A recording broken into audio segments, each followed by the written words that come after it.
If you're watching this podcast today, you're probably wondering how co-creation works, and that's what we're going to dive into today.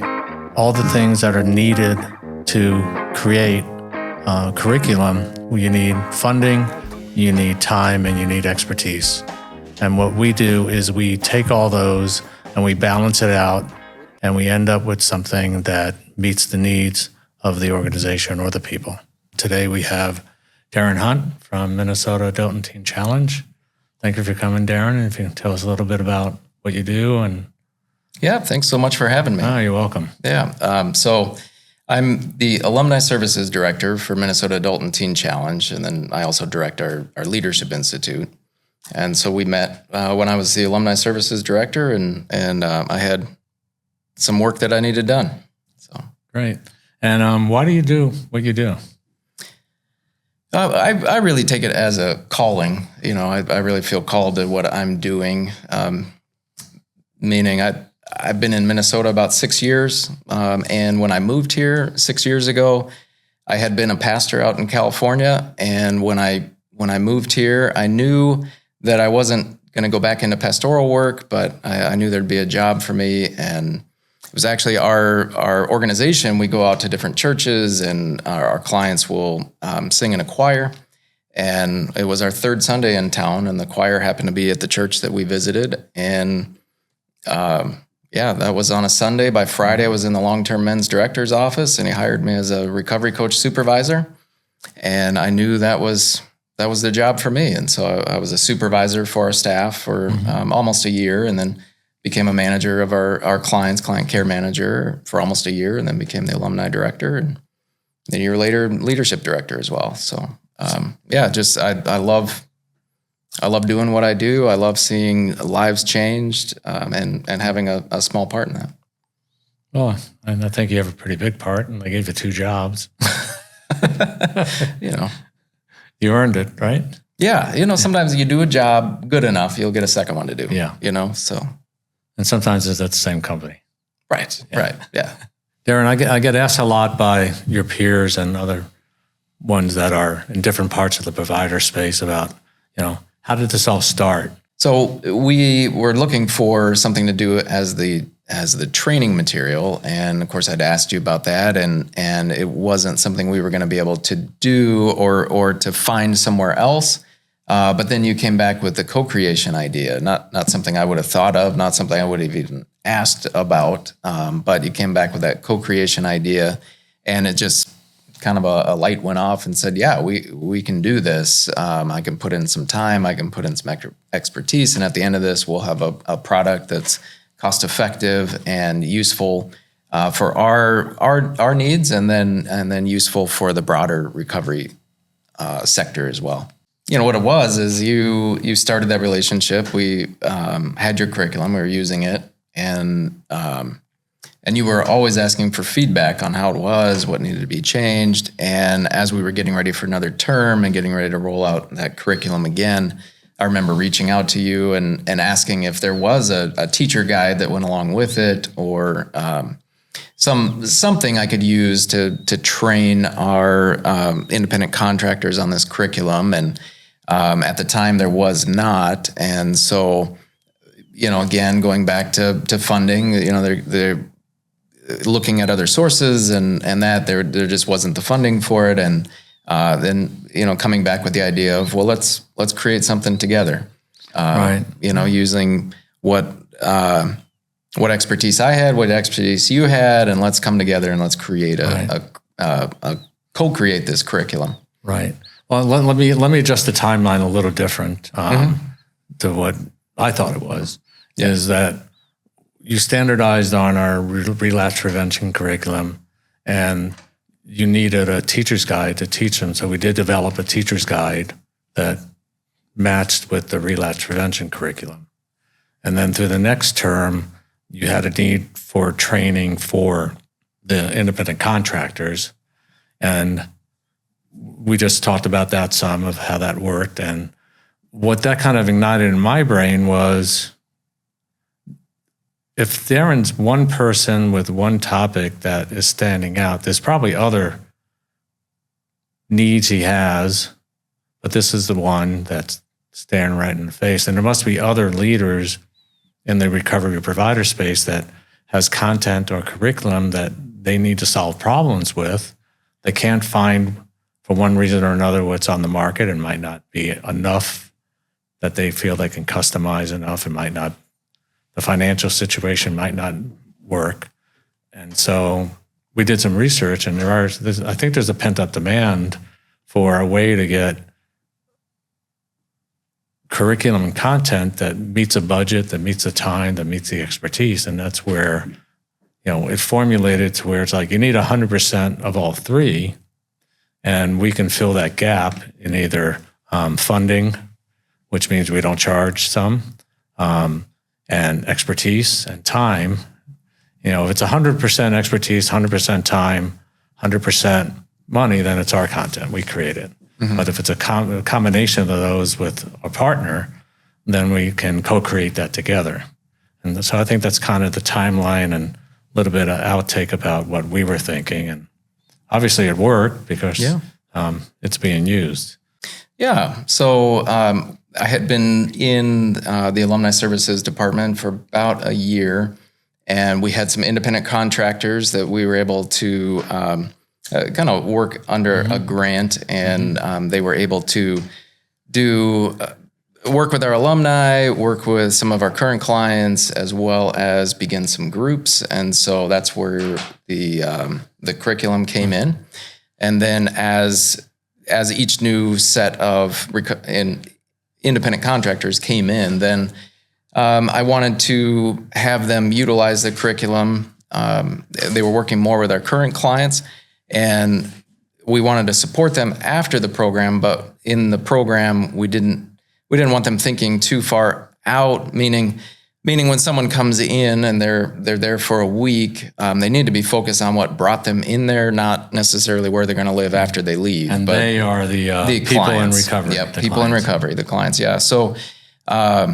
So your curriculum, that relapse prevention curriculum, great product. We chose about 5 of those lessons that would be really good for someone coming into a residential treatment program that would just help them even just settle down, settle in, and get as much as they can out of the process.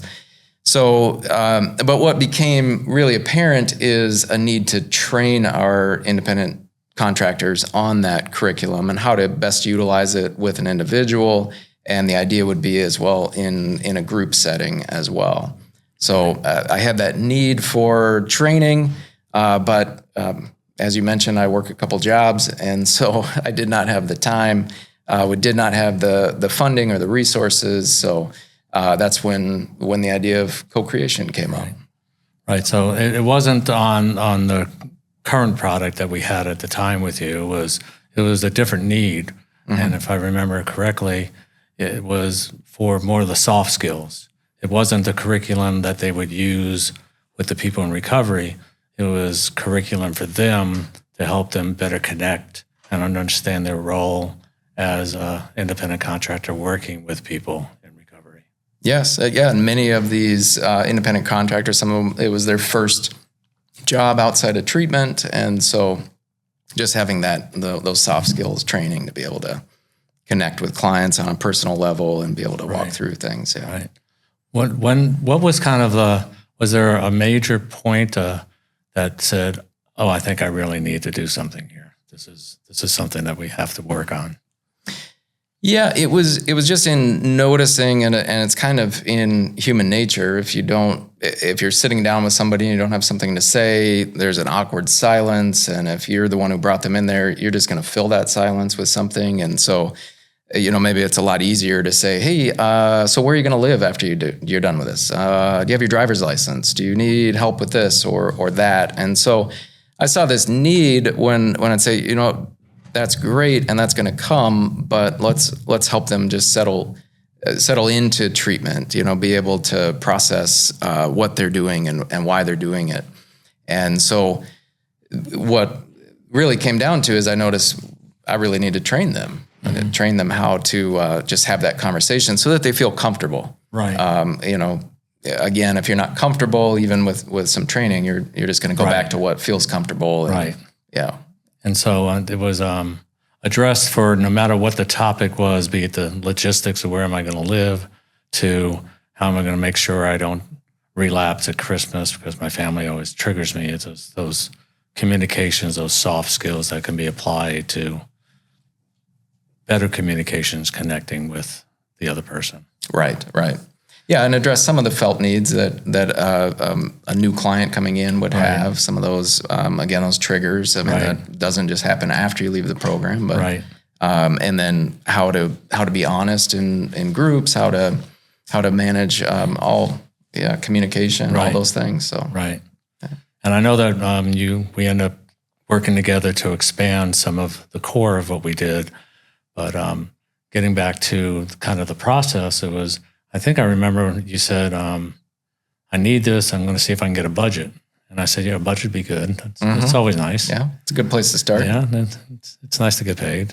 But there's different ways of getting paid. And you came back and you said, no budget, don't have a lot of time. And I said, let's figure it out. Let's do this together. And so it took a number of discussions. How did you feel that first part of us trying to learn each other, how we worked? How did that go in your mind?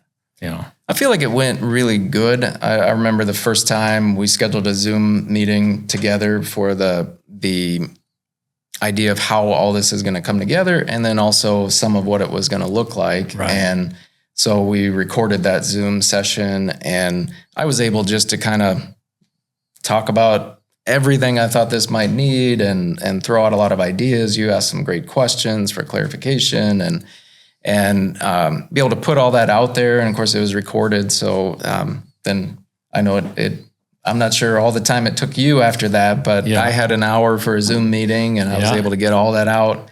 And then you were able to run with it. And when we come back, we schedule another Zoom meeting and be able to clarify and continue to that process. So I felt like from the beginning to the end, I felt like it was worth the time for sure. Oh, I do too, and thank you for that. And it's actually being used, And what we ended up doing was we kind of took our internal creation process and opened it up and participated together to do that. And it went a little different direction in the development, in the communications. We ended up customizing it. I mean, one of the things that we ended up with is like, Darren only has an hour. He's not going to get much done between the meetings. So I need to really listen well and record it and try to. And in the beginning, I was trying to structure it like I thought you wanted it. And of course, we had some bumps in the road to figure that out because we're learning each other.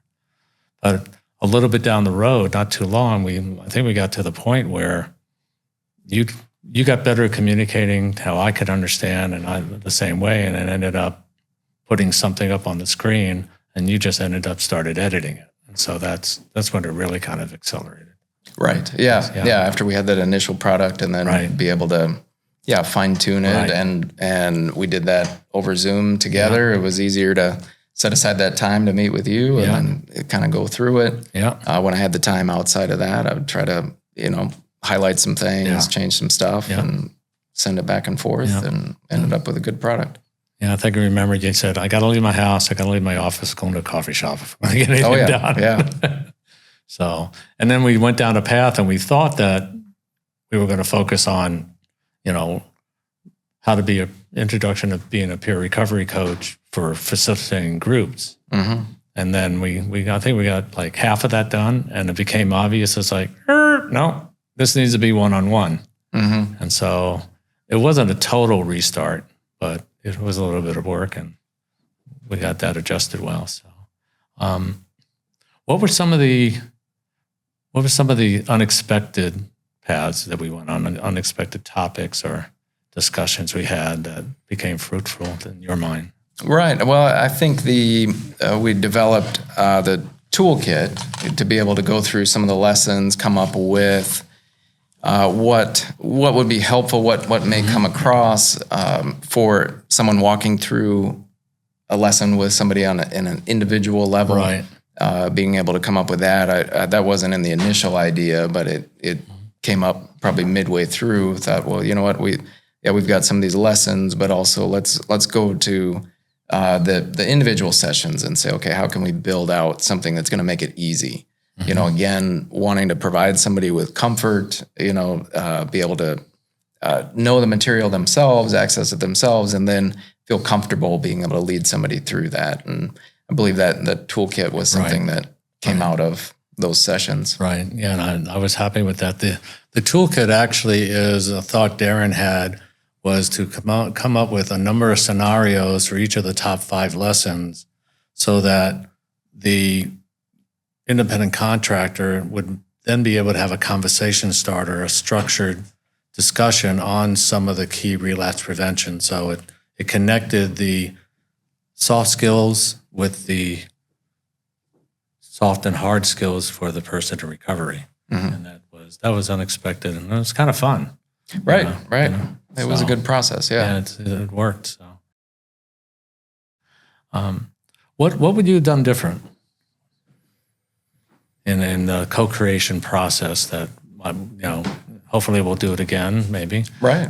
What would you want to do different than what we did in the first phase? Well, I think to do another product, I believe we would come at it, or at least have more of an idea of what we want the finished product to look like. I knew, where we were at. I need to provide something that's going to be helpful. I believe we pivoted from group to individual. So I think trying to have more of an idea of what we want to end up with, even though at the time that's what we wanted, and it just kind of changed as circumstances changed.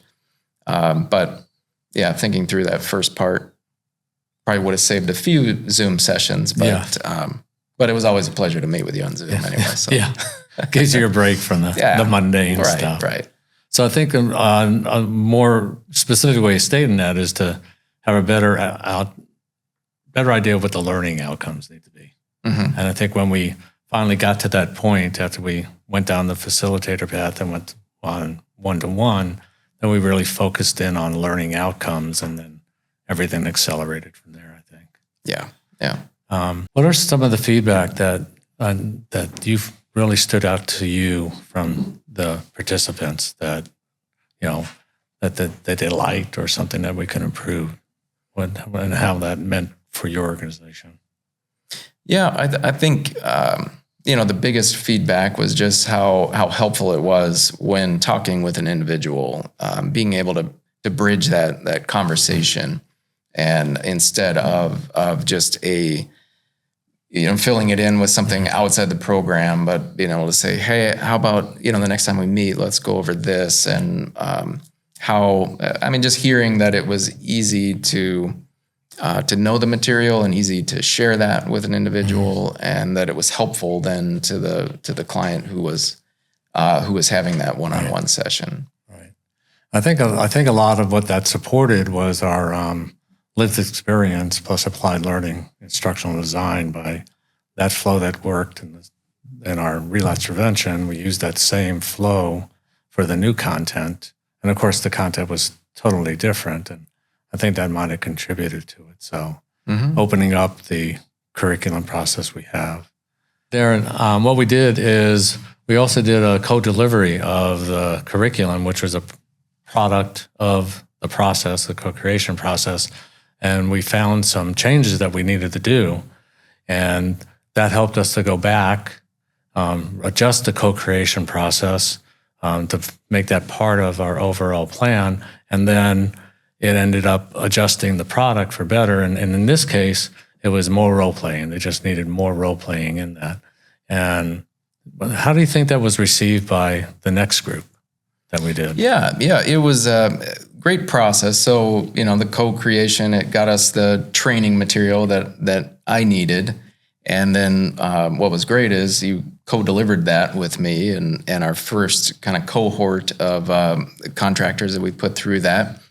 And then, like you said, we learned from that. And so the co-creation didn't stop, once that product was there, but being able to adjust that. And really it's, definitely something I like, and I know that's part of your DNA too, is, let's do our best now, and then let's keep learning, and let's keep growing, and let's do that. So we would stay on after after we delivered the training, and then talk about how we both felt it went, what we could change, and then after that first cohort was through, then made those changes and added it.